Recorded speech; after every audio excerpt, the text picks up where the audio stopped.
I think it's time we learn about the origins of Fanta. We are Lisa and Greg, an American couple living abroad in Spain. If you're curious about the crazy, funny, and surprising differences between the US and Europe, you came to the right place. All right, and this video is brought to you by QXIR. I'm not sure. But Lisa will include a link in the description so you can go and show them some love. I'm sure they would appreciate that.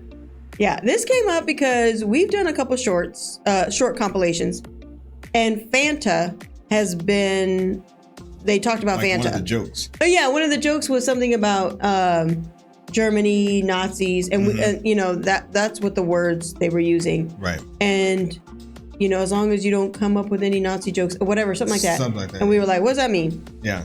And you guys were all telling us what it meant and that it originated, it was created in Germany. Mm-hmm. And so Marcel recommended this video so we could finally understand all about Fanta. Yeah, I mean, this was news to me, so I'm curious to see what this is all about. Yeah.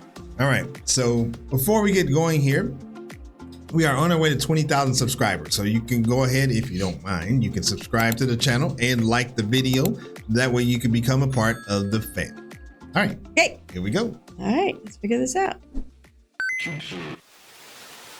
Corporations are a bold lot, especially recently when it seems they're not just content to rake in billions of dollars, lobby and manipulate the law, and game the system to avoid paying their fair share like the rest of us, but they have the brass neck to then act like paragons of progressive virtue. We've all seen it. Mr. Billion-dollar corporation gets up on his moral high horse for a sassy marketing campaign, hitching his wagon to whatever hot-button socio-political topic is trending on Twitter that month. Even if you're sympathetic to that particular cause, these corporations joining in always feels very disingenuous. After all, they're only using it as a vehicle to advertise their crap. But if you're like me, you're less interested in a company's carefully engineered public image and more interested in the skeletons in the closet. The things they'd rather you didn't talk about. Today we'll be looking at Fanta, which is owned by the Coca-Cola company and was technically created. Did you know that? I did not realize that. That they were owned by Coca-Cola? Mm-mm. I know they're usually, I think I might have known that. That they're owned by, by Coca-Cola. Okay. Mm-hmm.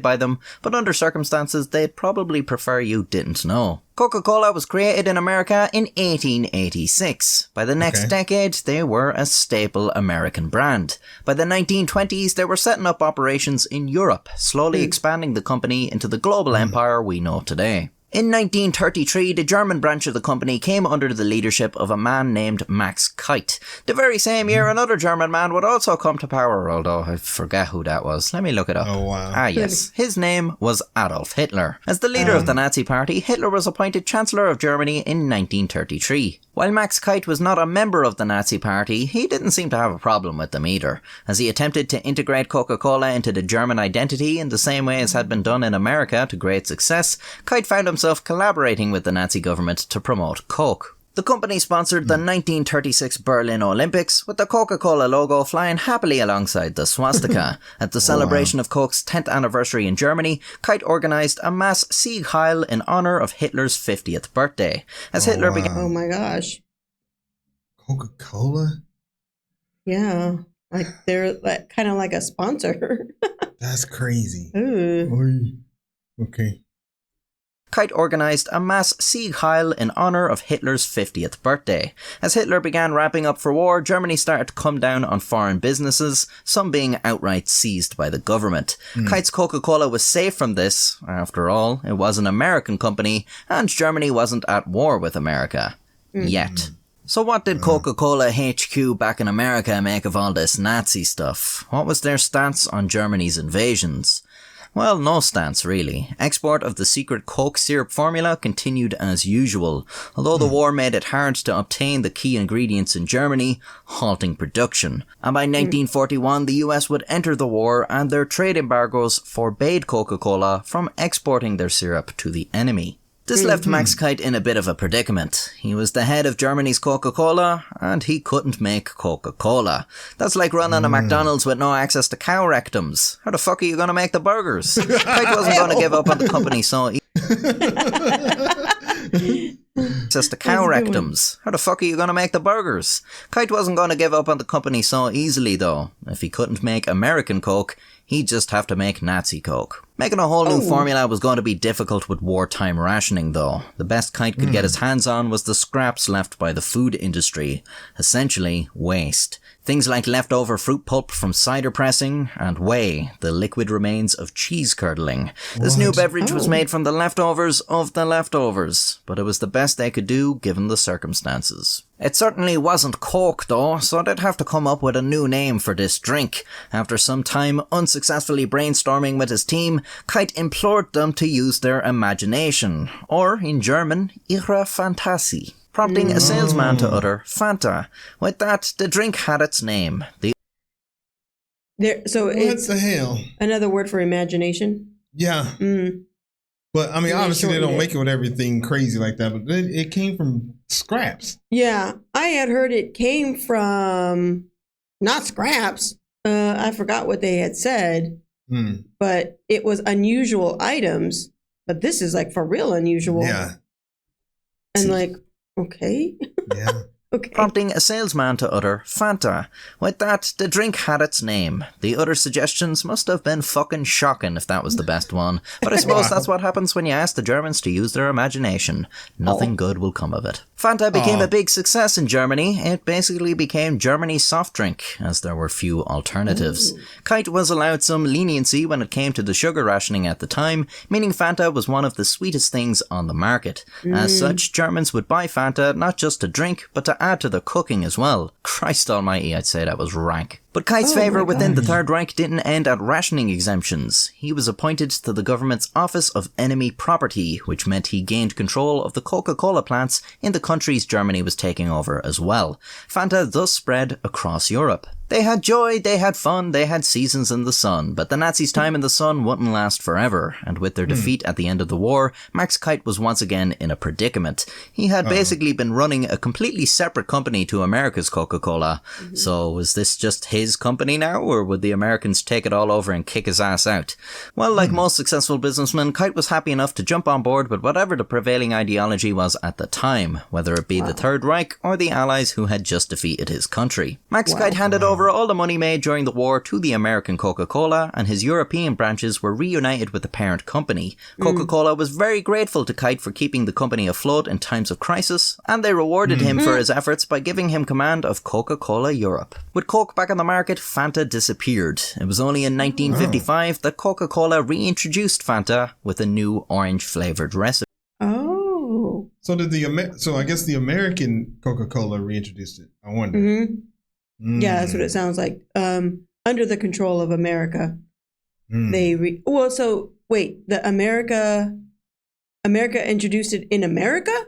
Yeah. Like the brand, and then they probably dispersed it throughout wherever it was. So, okay, so this is where the orange came in. So I wonder what flavor or what it tastes like before. I know. I can't remember the comment of someone telling us what exactly used to be in it. But I feel like it was like orange peels, or I don't know, like the peels that he was saying. But I wonder how he made it taste uniformly. Uniformly. Uniformly? Uniformly? I think that's how you say it. Yeah, like, if he's doing all this production. Yeah. Obviously it had sugar in it. Yeah. So that's weird. That's weird. 1955, the Coca-Cola reintroduced Fanta with a new orange-flavoured recipe in response to Pepsi-Cola's launching of several new soft drinks. At this point, Pepsi is probably the most recurring character in my videos. Obviously, today Fanta is hugely popular, although the Coca-Cola company would probably prefer if you didn't know about its origins as a drink made of food scraps because the Nazis couldn't have Coke. Which is why it's quite surprising that in 2015 they celebrated the 75th anniversary of Fanta in Germany with a vintage bottle design and authentic wartime flavour. Really? 2015, he said 75 years? So that would be 1940. Is that when it started? Is that what he said, 2015? Thought so. Which is why it's quite surprising that in 2015 they celebrated the 75th anniversary of Fanta in Germany with a vintage bottle design and authentic wartime flavour. they shouldn't have had anything that represents that time. That they shouldn't have thought about it, brought it back. Damn. You know, anything that to remind you of that. Yeah. Well, that probably wasn't the smartest. Did Germany do this? Or I'm confused on this part right here. I don't know if Germany is the one who did the celebration or if the U.S.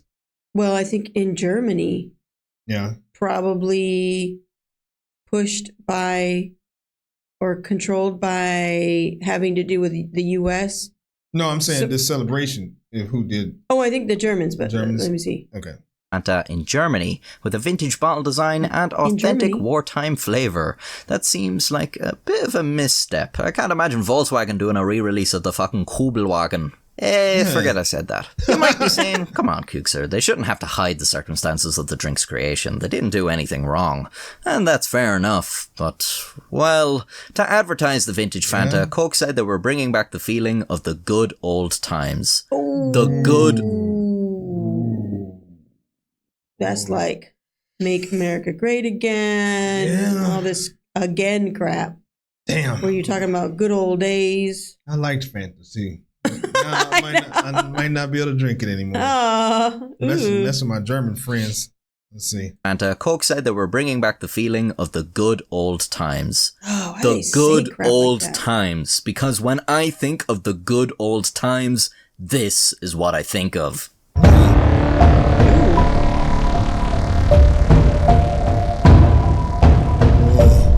Oh my goodness.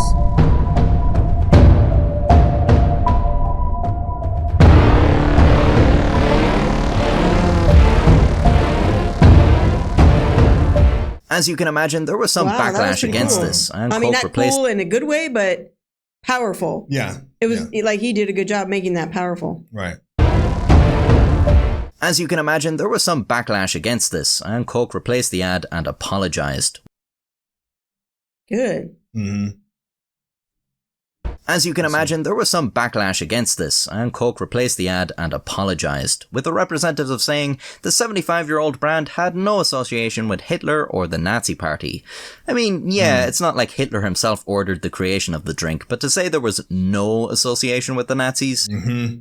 Yeah. That's not true. Yeah, he did that salute. Oh my goodness. Entirely accurate, is it? So keep this story in mind if Coke tries its hand on the old corporate high horse anytime soon. And if you're sick of all these bastards and are looking for a brand that isn't going to get all hypocritically sanctimonious on you, well, you've come to the wrong place, to be honest. But at least I'm usually being facetious when I'm a prick. So if you can appreciate that, give us a subscribe and watch more of my videos if you liked this one. And if you didn't, I got 2 words for you. Stay safe. I might need to check out this guy's channel about other stuff.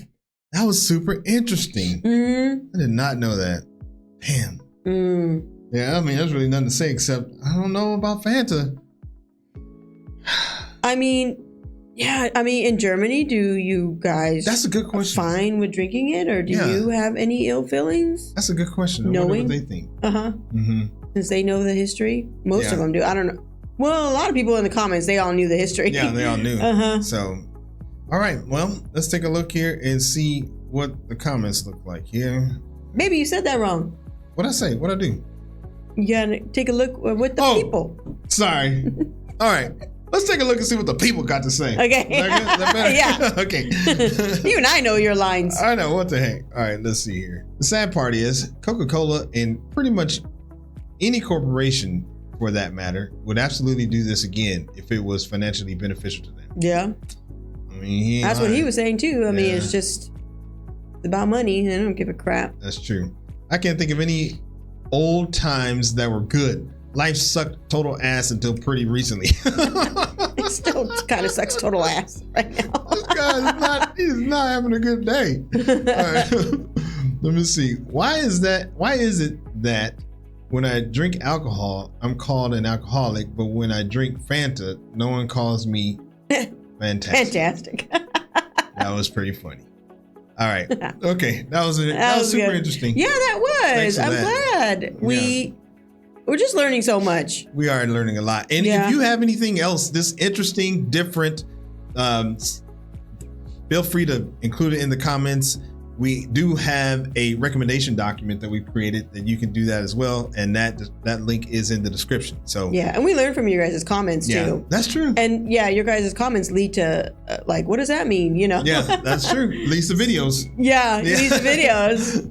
Yeah. All right. Awesome. All right. Okay. Well, we do have a Patreon. Go ahead and on over there. You can support the channel. We have a free option and a paid option. And we also have a Discord link where you can come over and be a part of the community and have conversations. It's a lot of fun. As always, thanks for stopping by, and we will see you on the next video. Bye. Peace.